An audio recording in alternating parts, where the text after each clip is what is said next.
I am pissed off. I'm telling you right now, there will be no images in this video. None. I will not refer to anything, no images.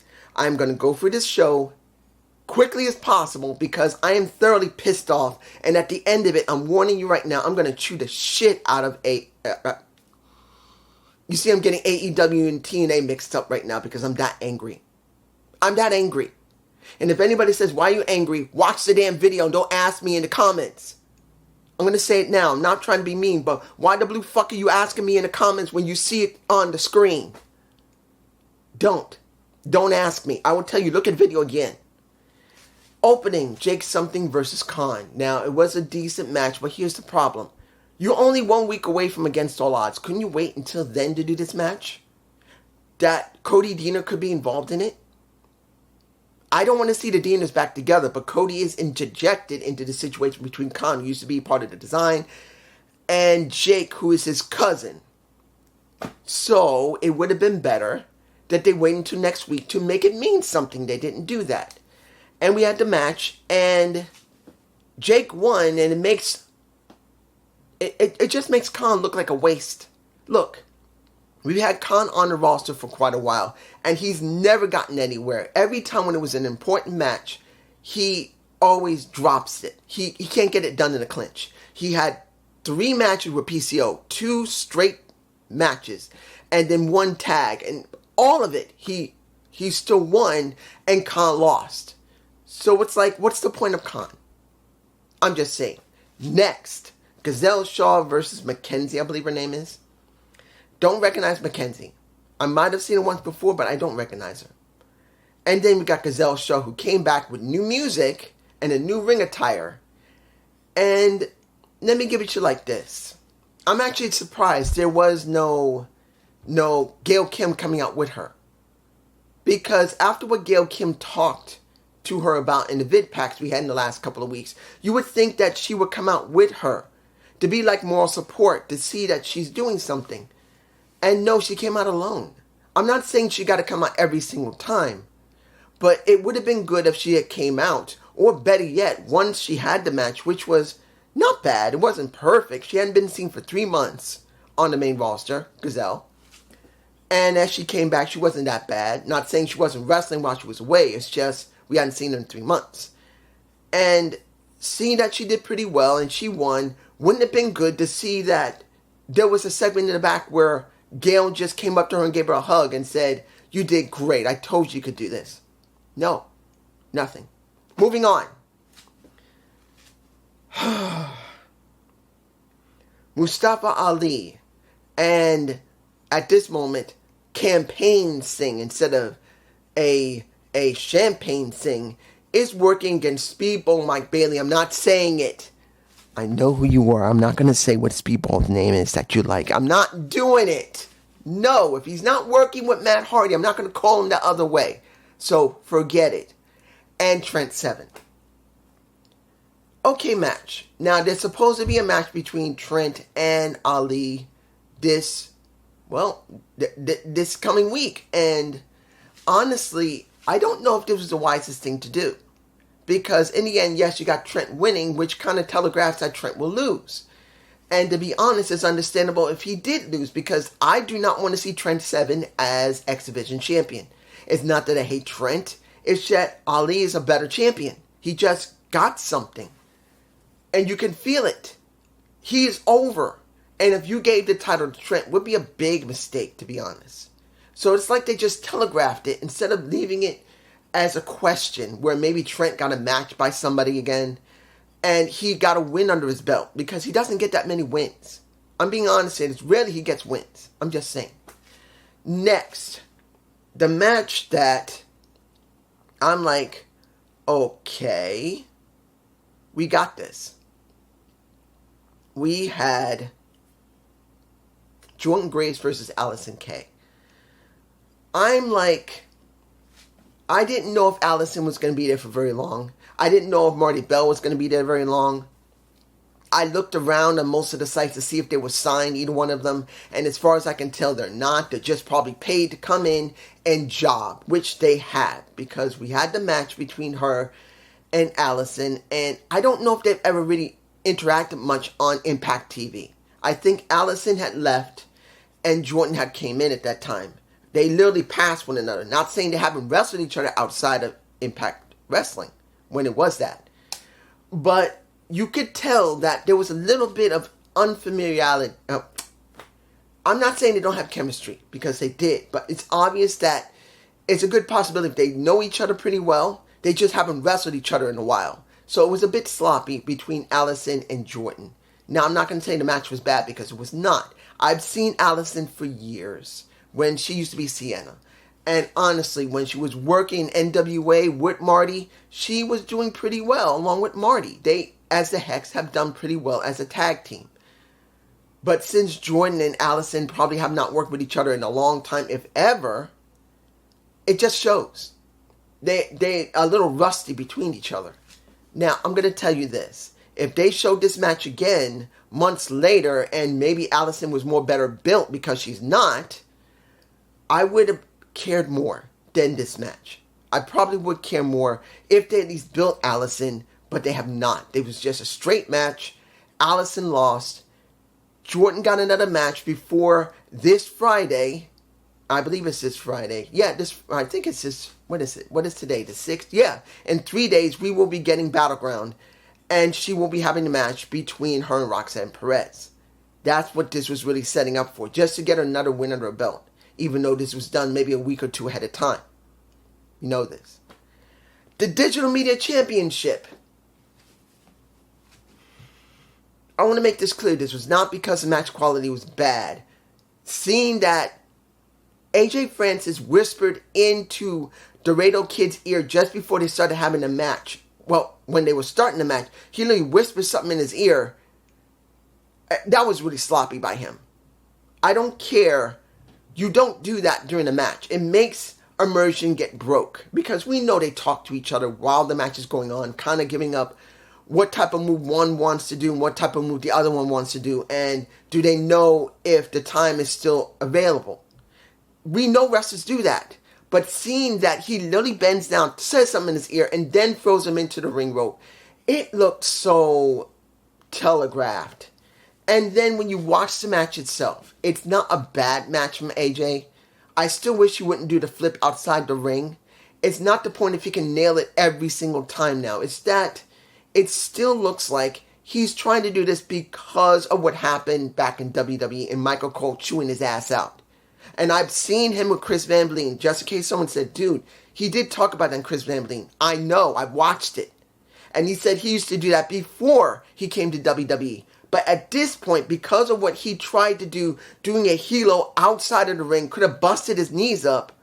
And he looked really bad, where literally they were bullying him and harassing him in WWE to try and fuck with him. And that was during the time of Vince.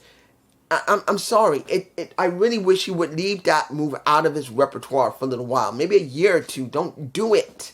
And only do it when it's really necessary.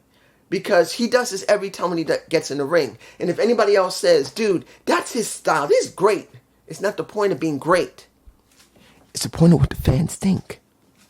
It's the point of what fans think. And a lot of fans saw him in Hit Row and saw literally everyone in WWE fuck with him because of that one move that he tried to do outside the ring and almost burst. He could have busted his knees open because of how bad he couldn't even do the move outside of the room.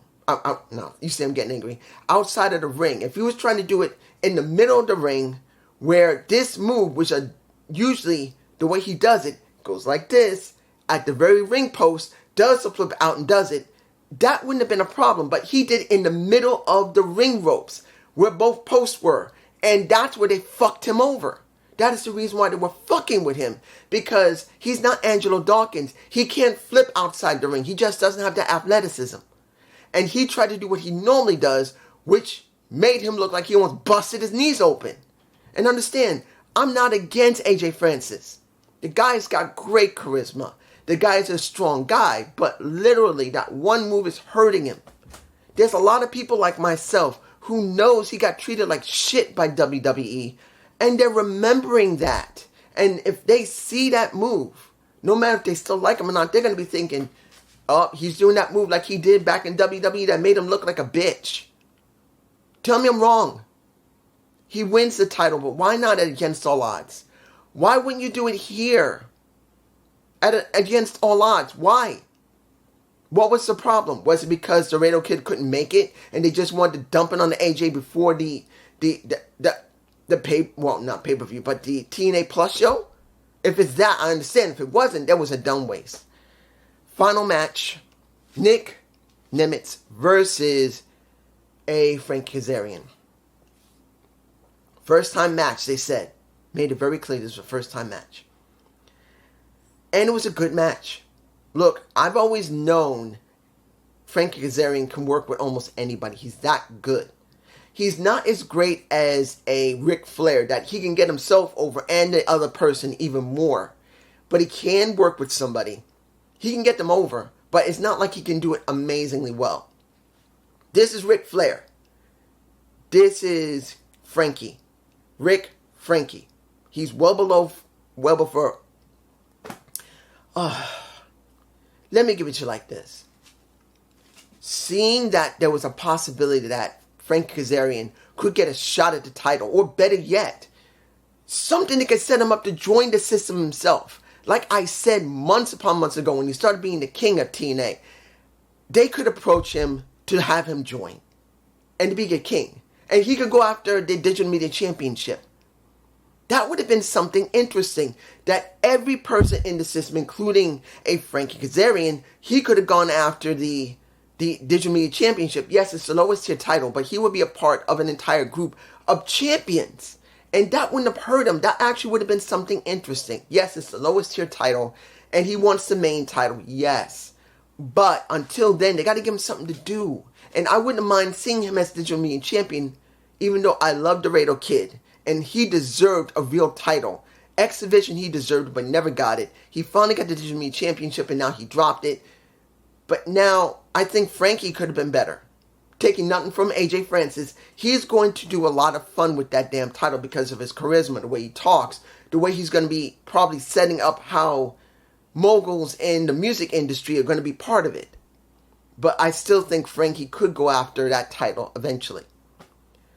And seeing this match, I enjoyed it. It was good. In the end, Nick won. The beatdown happened by the system. Ryan came out. The beatdown happened to him. And then what did we get? We got Joe Henley coming out. He got his ass beat up. And not only did we see the titles raised all over three of them, we get Matt Hardy. And Matt says, "Yes, you thought you can wipe me out. Delete me. No, I am undeletable, undeniable. I am Matt Hardy, and because of what you did, it is now time for you, Moose. Bring your family to my compound." And everybody's there. All the kids are there. Rebby is there. Monsieur Benjamin is there, doing the Addams Family bit, which I kind of wish they didn't. But it's not like they can do that against all odds, because he is going up against you know who. I mean, he is getting his title. So, what we got here is a show. I have to finish up before I say anything. I haven't finished yet. Focus. Rosemary sounded good. I don't know how far they're going to go with her being by herself and showing her true face, but we don't know. The Death Machine TV is good, and he makes it clear, let me give it to you like this. Seeing the Death Machine TV is actually pretty funny. I like it. And see him talking about Jonathan Gresham, the octopus. What am I facing? Am I facing a man who's an octopus, or an octopus that's a man who made me sick of shit? But guess what? I'm coming at you again, and I'm going to take care of you, because that's what the Death Machine does. That is what we got. Now, I don't expect everyone to like Death Machine TV. It's a niche. But for me, it's okay. Man, talking like that makes you dizzy. How does he do that? The way he has to breathe. And he says every time when he really uses a deep, hard voice, it hurts his throat. I understand why, because it's hard talking like this. But for me personally, I am glad to see Death Machine, and it is about Jonathan Gresham. We still don't know what's going on with him. The only thing that we had that meant anything was two. And it was lacking in one of them. The other one is fine. The first one is Jordynne Grace talking about what's going to happen with Roxanne Perez and Battleground. I thought it was well done. It was a good vid pack of her talking about what she had to struggle through, what people, I think it was Tom, had talked about what she's gone through, what she went through herself, and now she's going to show what she can truly do, not just to the TNA fans, which will make her a legend, which it will, but also now the WWE Universe will get a taste of the Juggernaut. She did well in that, and I have no problem with it. Here's what my problem is. Eric Young. Eric fucking Young. I don't blame him. Make it clear. This is not Eric Young's fault. After the first match was finished, Eric came out, saved Jake something from getting beat down by Khan. Khan is gone. Jake is gone. And then we get in his trunks. Instead of him being in regular clothes because he didn't wrestle. He's in the back drinking something. I think not Jack Daniels, something else. And he had to come out to celebrate. Then where's the damn drink? That's one. Why are you not dressed? That's two. And why is it only Eric Young talking about the 20-year anniversary of Impact? This is why I start getting angry. This is why I fucking start getting angry. If anybody says, why are you fucking angry? Watch the damn fucking video. Because this was the most stupidest thing they could have done. They should have never said anything about the 20-year anniversary. I'm saying it right now. This was fucking stupid. Because what did we get? What the hell did we get in this show? We got regular matches where only one person saying something after a match. And it was not special. This anniversary was not special. I believe that's the title I'm using, and that's what I'm going to stick with. This anniversary was not special. It was not the wrestler's fault. This was creative and the production as well as the damn president's fucking fault because they've known for months they wouldn't do this. I'm sure of it. And understand, just in case you thought I'm wrong, it's already been reported in one or two articles that Jordynne Grace's setup to go to NXT had been in the works for months. Months. They have been setting this up for Jordynne Grace. Months they've been setting up what's going to happen between TNA and WWE. Well, TNA Anthem and TKO WWE. Let's make it very clear because both CEOs had to sign off on that shit because they're not going to let one of their satellite companies in a WWE and a TNA for each one to work with another company that's connected to a corporation unless they say, yes, we'll do it. Or, no, you can't do it. That still goes down to CEOs, the ones who own those damn companies' decision. Not Triple H, not the president. It still has to go through Anthem's president leader and go through TKO Group Holdings leader. It's got to go through them both, as I've said. And if anybody says it's bullshit, you fucking don't understand anything about business and how corporation controls satellite companies. You got to understand what satellite companies, what they do. They do what the main parent corporation tells them to do. So shut the fuck up. You see I'm angry. That's not meant to be insulting you, just shut the fuck up. But let's make this clear. They have months to settle this. They have months to set up for Jordynne Grace. You're telling me while they're doing that, you could not make a request for just one person to come in and say something at this special day. On the very day, 20 years later, when they created Impact. Because before this, they just had the Asylum. They didn't have anything. So they finally decided to make a show just like Raw. That was Jeff Jarrett before he turned it over to the Carters. He made the decision to make an equivalent of Raw. What did we get? Impact.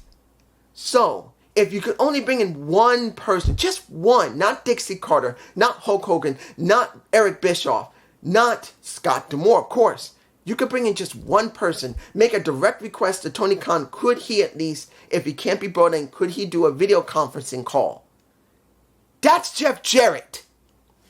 Where the fuck is the fucking founder? Where the fuck is the guy who started the damn company? Where is the caring of the damn company? This is supposed to be the 20th anniversary of the show that was created to simulate Raw. And they didn't even have the fucking common decency to get someone important there to make it mean something.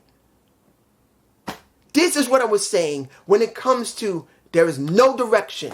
You got a president who is not a pro wrestler. He's not a former promoter. He's not someone that ever worked in production for pro wrestling. He's a man who knows how to run network material, network business.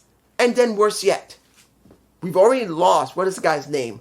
R.D. Evans, who was part of creative in the last couple of weeks. I'm sure maybe about a month ago or two, he was still involved with what was going on with Jordan Grace and TKO WWE making requests for this. When he's gone, who do we got left? Tommy Dreamer, Gail Kim, and maybe two others. And they couldn't think at all to try and make a direct request for Jeff Jarrett to come in. And I'm not even saying Jeff is the best person. I'm just saying it's because he founded the damn company and he should be allowed to come and say something. Even if they have to do a video call. What the fuck's the problem? Even if you couldn't even get Jeff to do it. Where's Gail Kim?